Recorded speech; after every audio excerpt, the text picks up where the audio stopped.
Bonjour youtubeurs passionnés d'histoire. Aujourd'hui, nous allons vous raconter l'histoire de Jean Moulin. Jean Moulin, né le 20 juin 1899 à Béziers, Hérault, est mort le 8 juillet 1943 près de Metz, en Moselle annexée, dans un convoi à destination de l'Alma, à la suite des tortures subies préalablement, éteint aux fonctionnaires et résistants français. Préfet de l'Aveyron puis d'Eure-et-Loir, refusant l'occupation de la France par l'Allemagne nazie pendant la Seconde Guerre mondiale, il rejoint en septembre 1941 la France libre à Londres, en passant par l'Espagne et le Portugal.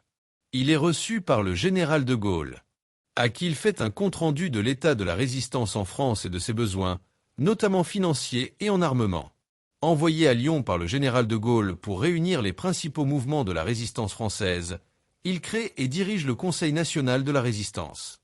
Il est arrêté à Caluire-et-Cuire, dans la banlieue de Lyon, le 21 juin 1943 et conduit au siège de la Gestapo à Lyon, où il est torturé. Il est ensuite transféré à la Gestapo de Paris. Il meurt dans le train qui le transporte en Allemagne peu avant le passage de la frontière, le 8 juillet 1943.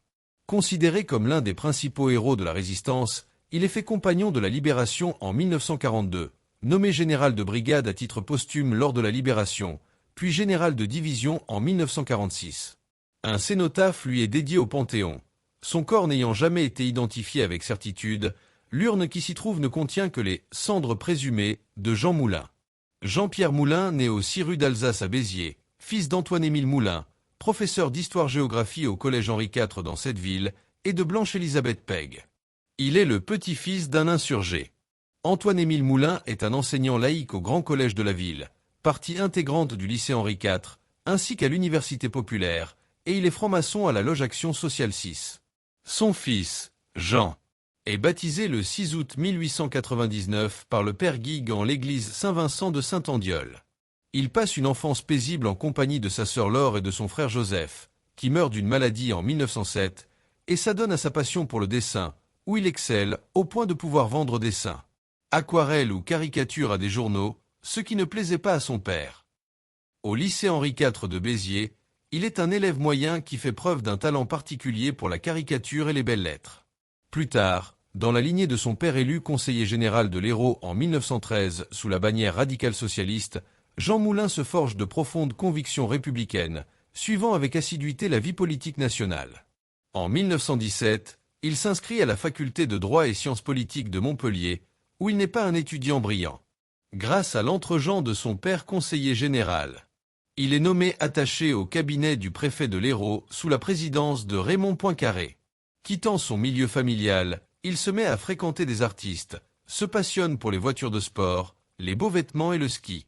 Son service militaire. Mobilisé le 17 avril 1918, Jean Moulin est affecté au 2e régiment du génie basé à Metz lors des derniers combats de la Première Guerre mondiale. Après une formation accélérée, il arrive dans les Vosges à Charmes le 20 septembre 1918 et s'apprête à monter en ligne quand l'armistice est proclamé le 11 novembre 1918. Il est envoyé successivement en Seine-et-Oise, à Verdun puis à Chalon-sur-Saône. Il est tour à tour menuisier, terrassier, téléphoniste au 7e et 9e régiment du génie. Il est démobilisé début novembre 1919, retourne à Montpellier pour entamer sa 2e année de droit et reprend ses fonctions d'attaché au cabinet du préfet, le 4 novembre 1914. Sa carrière administrative. Il se réjouit de la victoire du cartel des gauches en Savoie comme dans tout le pays. De 1925 à 1930, il est sous-préfet d'Albertville. Il est à l'époque le plus jeune sous-préfet de France, sous la présidence de Gaston Doumergue. En 1930, il est promu sous-préfet de 2e classe à Châteaulin dans le Finistère. Il y fréquente des poètes locaux comme Saint-Paul Roux à Camaret et le poète et peintre Max Jacob à Quimper. Pierre Cotte, ministre de l'Air, 1933. En décembre 1932, Pierre Cotte, homme politique radical socialiste, le nomme chef adjoint de son cabinet aux affaires étrangères sous la présidence de Paul Doumer. En 1933, il est sous-préfet de Thonon-les-Bains et occupe parallèlement la fonction de chef de cabinet de Pierre Cotte au ministère de l'Air sous la présidence d'Albert Lebrun. Il est promu sous-préfet de 1re classe et le 19 janvier 1934. Il est nommé sous-préfet de Montargis mais n'occupe pas cette fonction, préférant demeurer au cabinet de Pierre Cotte. Au début du mois d'avril 1934, Il est rattaché à la préfecture de la Seine et s'installe à Paris.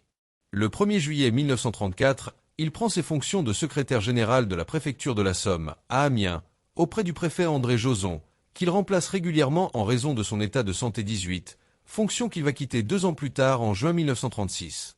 En 1936, il est nommé chef de cabinet de Pierre Cot au ministère de l'Air du Front populaire. En accord avec le ministre, conformément à la politique décidée par Léon Blum, il aide clandestinement les républicains espagnols en leur envoyant des avions et des pilotes. Il participe à cette époque à l'organisation de nombreux raids aériens civils comme la traversée de l'Atlantique Sud par Maryse Bastier, la course Istres, Damas, le Bourget. À cette occasion, Pierre Cot étant officiellement en convalescence, il doit remettre le chèque au vainqueur. Un équipage italien, parmi lesquels se trouve le propre fils de Benito Mussolini.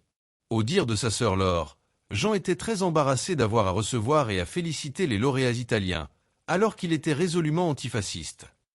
En janvier 1937, à l'âge de 37 ans, il est nommé préfet de l'Aveyron. C'est à l'époque le plus jeune préfet de France. Ses actions en faveur de l'aviation lui permettent de passer cette même année, en tant que réserviste, du génie de l'armée de terre à l'armée de l'air.